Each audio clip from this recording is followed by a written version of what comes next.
వింటే ఓ నందనం ఆ వింటే బృందావనం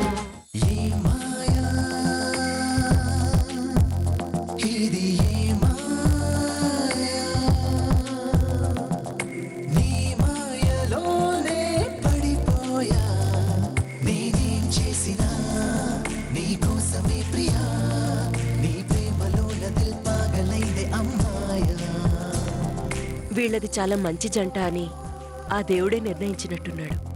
అందుకే నా మనసులో వీళ్ళిద్దరికీ పెళ్లి చేయాలనే ఆలోచన పుట్టిస్తున్నాడు.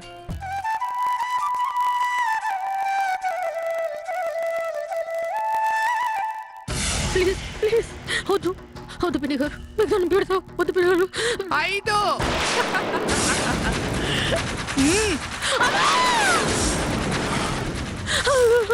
అయిపోయింది, నా మొహం కాలిపోయింది, నా మొహం కాలిపోయింది.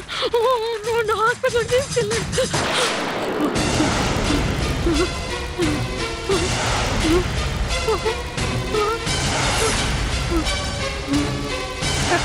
ఏంటి శకుంతల, యాసుడు నీ ముఖం మీద పోసాననుకున్నావా?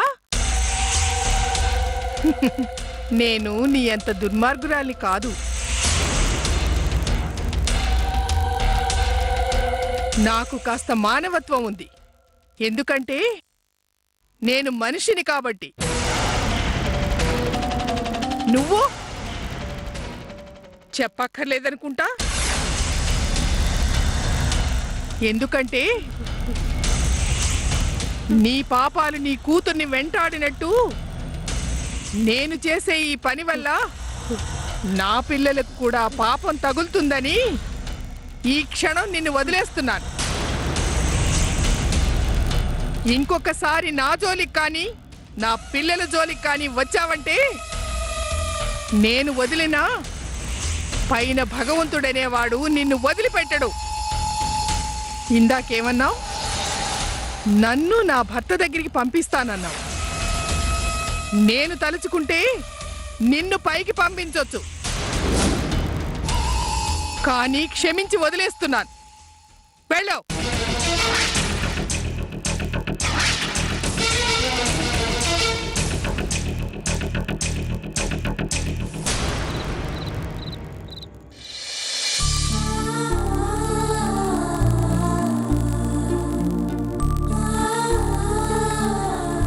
అశ్విన్ నాకు కనబడకపోయేసరికి ఏదైనా అఘాయిత్యం చేసుకున్నాడేమో అనుకున్నాను సంధ్య.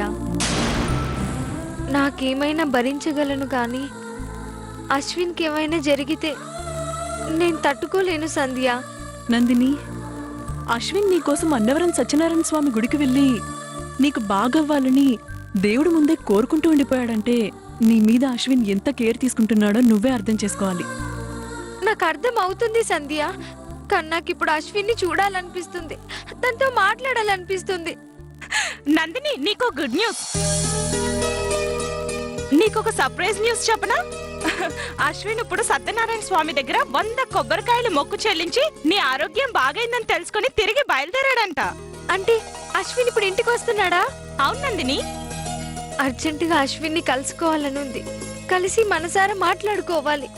నువ్వు లేవకు, పడుకో, రెస్ట్ తీసుకో. తను రావడానికి ఇంకా టైం పడుతుంది, రేపొద్దటికి రావచ్చు.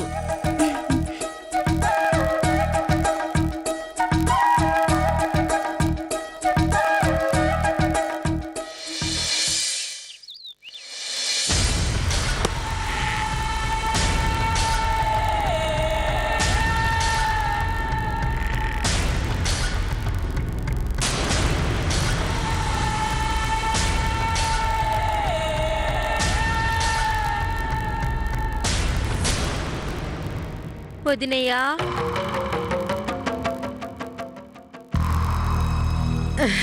అలా ఉన్నావేంటి సత్యవతి? మన ఇంట్లో సంతోషం లేక మొహం వాచిపోయింది వదినయ్యా. ఈ రోజు నుండి బాగుంటుంది అనుకుంటే ఆ రోజే ఏదో ఒకటి కీడు జరుగుతుంది. అంతా మన గ్రహచారం, ఏం చేస్తాం?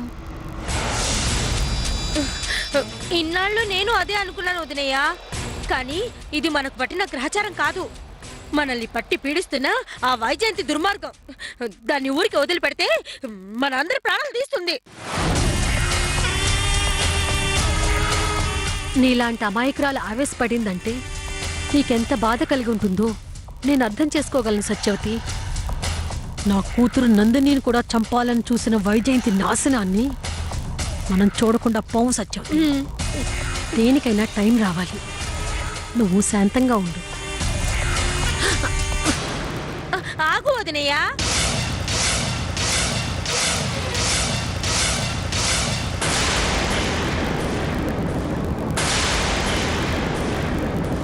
చేతిలో నోట్ల కట్ట, చెట్ల దగ్గర ఉన్న స్వప్న ఎక్కడ ఇంట్లో వాళ్ళకి కనపడిపోతుందో అని నేను టెన్షన్ పడుతుంటే ఈ పిచ్చిదొకతి అడ్డుపడుతోంది.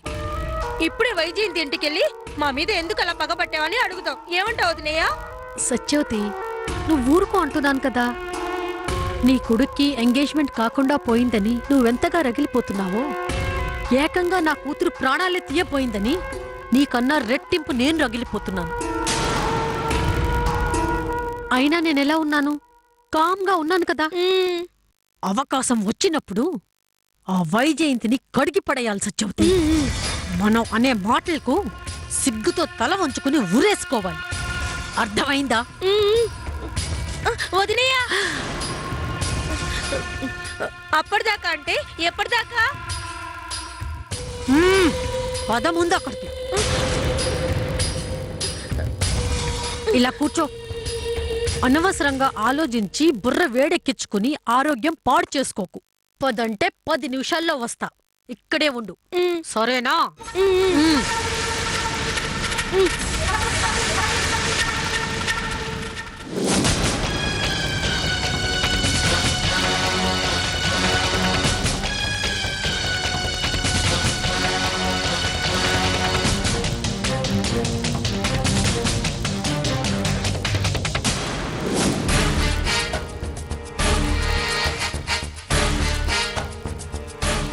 ఏ మెంటల్, నువ్వు చీటికి మాటికి ఇంటికొచ్చి నాకు తంటాలు తెచ్చిపెట్టి ఎలా ఉన్నావే?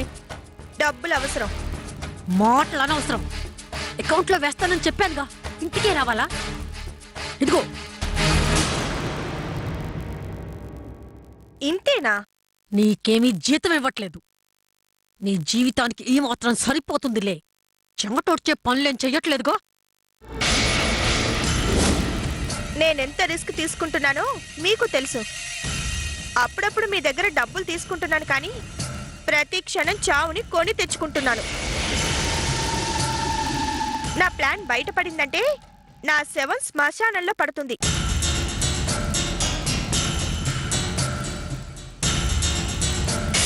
నీ విషయం బయటపడేలోపు ఆర్య వాళ్ళ ఇంట్లోంచి బయటకొచ్చేయాలి. అలా రావాలంటే అప్పచెప్పిన పనులు తొందరగా ఫినిష్ చేయాలి. అర్థమైందా? ఈ అమ్మాయిని ఇంతకు ముందు ఎక్కడో చూసినట్లుందే. ఎక్కడ చూశాను?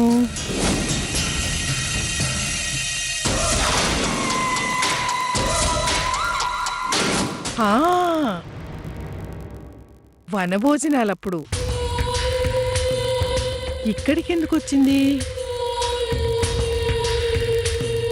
ఇంకా ఇక్కడే నుంచున్నావే, వెళ్ళు. ఇది చాలదు. నేను మళ్ళీ ఇంట్లోకెళ్ళి తెచ్చే లోపు అందరూ వస్తారు. శకుంతలతో మాట్లాడుతుందేమిటి? అంతా కలిపి మళ్ళీ కలిసినప్పుడు ఇస్తాలే, వెళ్ళు.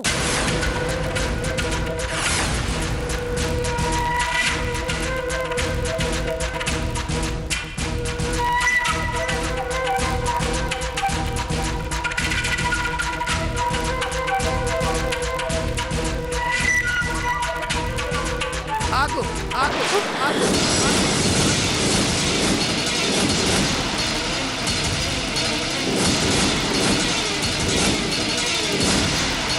నిన్ను వనభోజనాలప్పుడు చూశాను.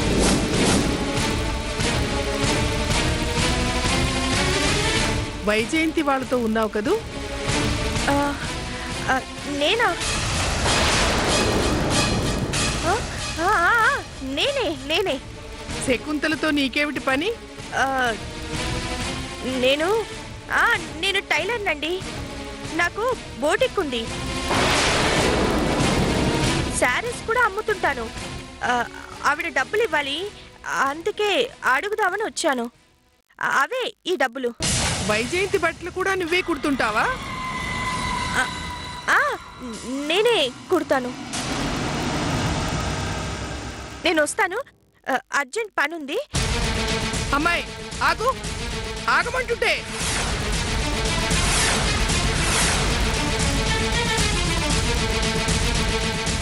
ఎందుకో ఈ పిల్ల మీద నాకు డౌట్గా ఉందే.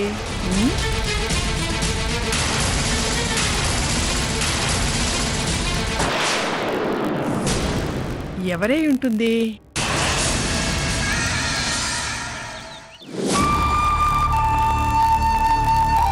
నువ్వు టైంకి రింగ్ తొడిగి కృష్ణన్ సేవ్ చేసావన్నయ్య. లేదంటే తనని అమెరికా పంపించేసేవాళ్ళు.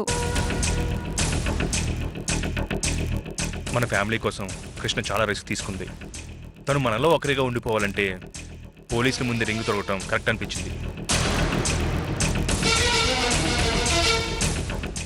100% కరెక్ట్ అన్నయ్య. కృష్ణ లైఫ్ లాంగ్ మన దగ్గరే ఉండాలి. అలా ఉండాలంటే నువ్వు అంత ఎక్సైట్ అవ్వకు. కృష్ణని సేవ్ చేయటం వరకే, సేవలు చేయించుకునే ఆలోచన అయితే నాకు లేదు. అంటే నీకు అర్థం కానట్టు అడగొద్దు.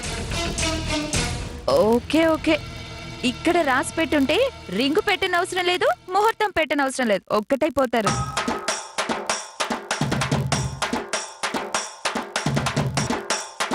ఈ విషయం వదిలే అన్నయ్య. కృష్ణ చేసిన ఘనకార్యాలకు ఏ రోజు నువ్వు థ్యాంక్స్ చెప్పలేదు. నువ్వు చేసిన పొరపాట్లకు ఒక్కసారి సారీ చెప్పలేదు. ఇప్పుడు ఏం చేయమంటావు? ప్రేమించకపోయినా ప్రేమగా మాట్లాడమంటాను. నేనన్న దాంట్లో ఇంకో మీనింగ్ లేదన్నయ్య.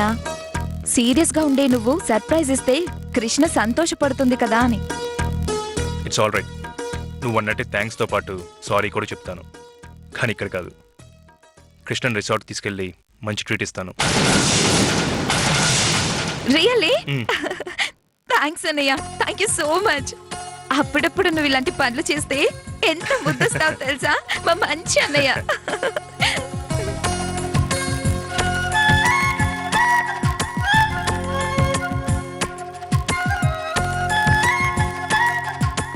ఆర్య కృష్ణకి ట్రీట్ ఇస్తాడా? దానికి నేను ట్రీట్మెంట్ ఇస్తాను. అమృత కూడా కృష్ణ ఆర్య ఒకటవ్వాలని కంటున్న పగటి కలలు, రాత్రొచ్చే కలలు నిజం కాకుండా చేస్తాను.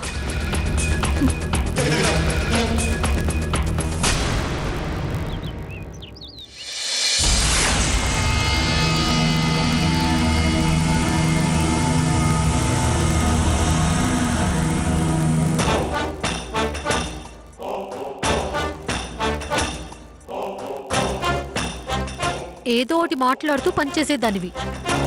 ఎందుకలా ఉన్నావు? నువ్వే కదా వదినయ్య ఏం మాట్లాడకుండా సైలెంట్ గా ఉండమన్నావు. ఇందాక ఉండమన్నాను, ఇప్పుడు కాదు. అయినా మౌనంగా ఉండమంటే నీ మానాన్న నువ్వు ఉండడం కాదు. నీలా ఉండడం ఎవరి వల్ల కాదులే శకుంతల.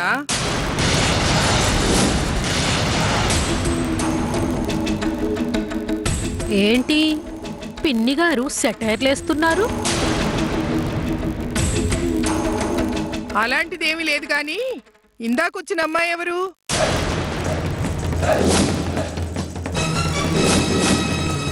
అమ్మాయా? ఎవరొచ్చారత్తయ్యా? మీ అత్తయ్యకి వయసు పెరిగే కొద్దీ చూపు తగ్గిందనుకున్నాను కానీ ఇలా డబుల్ సైట్ వస్తుందనుకోలేదు. సత్యవతి, ఏంటి పిన్ని గారు?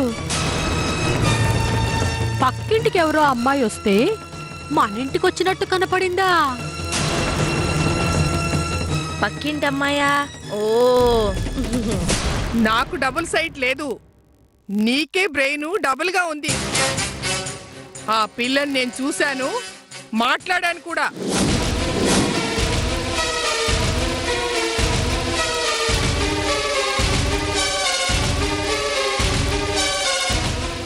వదినయ్య మాట్లాడకుండా నీ వంట చేసుకో.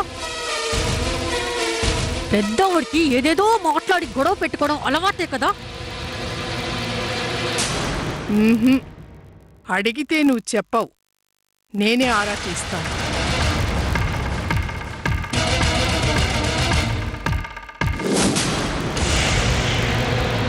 ఎక్కడికి పోయింది ముసల్ది?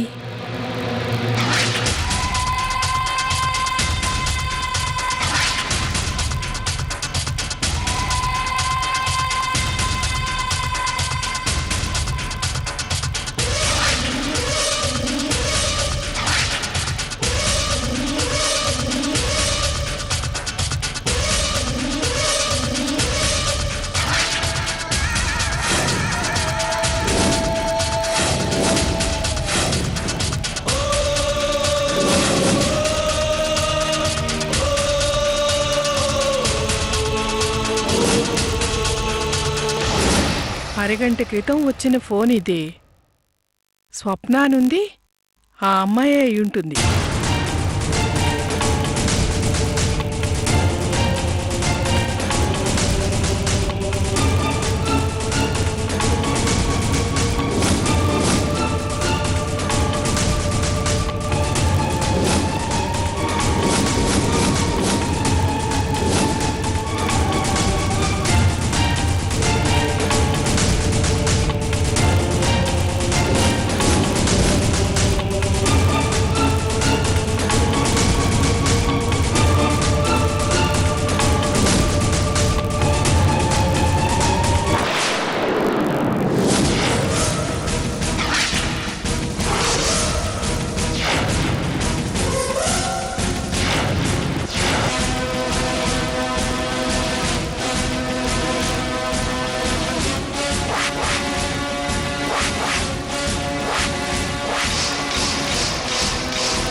హలో, స్వప్నేనా?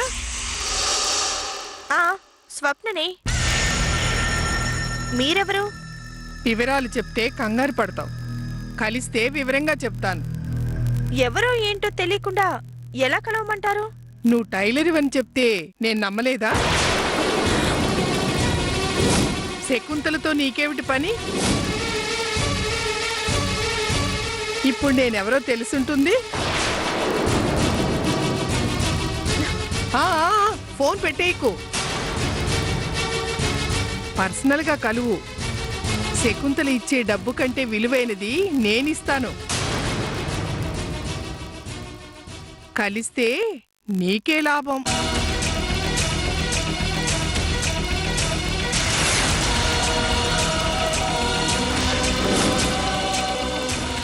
ఎక్కడ కలవమంటారు?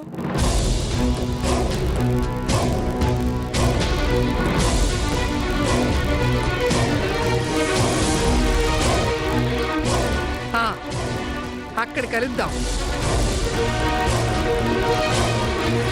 ఓకే, ఉంటాను.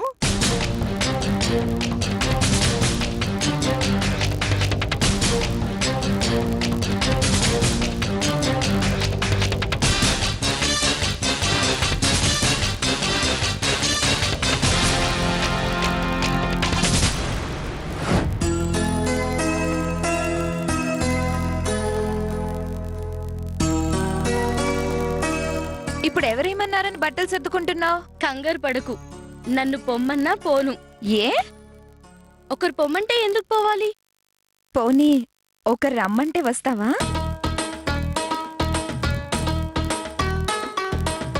అలా చూడకు. ఆర్యనయ్య నీకు ట్రీట్ ఇవ్వడానికి రిసార్ట్కి రమ్మంటాడు, వెళ్తావు కదా? నాకు ట్రీట్మెంట్ ఇప్పించాలని కంప్లైంట్ ఇచ్చినవాడు ట్రీట్ ఇస్తానని ఆర్డర్ ఇస్తాడా? నేను నమ్మను. ఒట్టు కృష్ణ, నీ చెయ్యి నా తల మీద పెట్టు. ప్రామిస్. అన్నయ్య నీకు ట్రీట్ ఇచ్చి సారీ చెప్పాలనుకుంటున్నాడు. సారీయా? నువ్వు మా కోసం ఎంతో చేశావు, అందుకే నీకోసం వంట చేయలేక బయటికి తీసుకెళ్లి లంచ్ చేయించాలనుకుంటున్నాడు. ఆయన అనుకుంటే అయిపోతుందా? తిట్టి తినిపించడం అంటే ఇదే. అయినా నేను ఎవరు పిలిస్తే వాళ్ళ వెంట వెళ్ళను. అన్నయ్య పిలిచాడు, నో అంటే నొచ్చుకుంటాడు, గిచ్చుకుంటాడు, గిల్లుకుంటాడు. నాకెందుకు? అలాంటి వాడు భీమవరం బొమ్మిడాలు తినిపిస్తానంటే డప్పు డోలు కొట్టుకుంటూ వెళ్ళమంటావా? నేను పోను.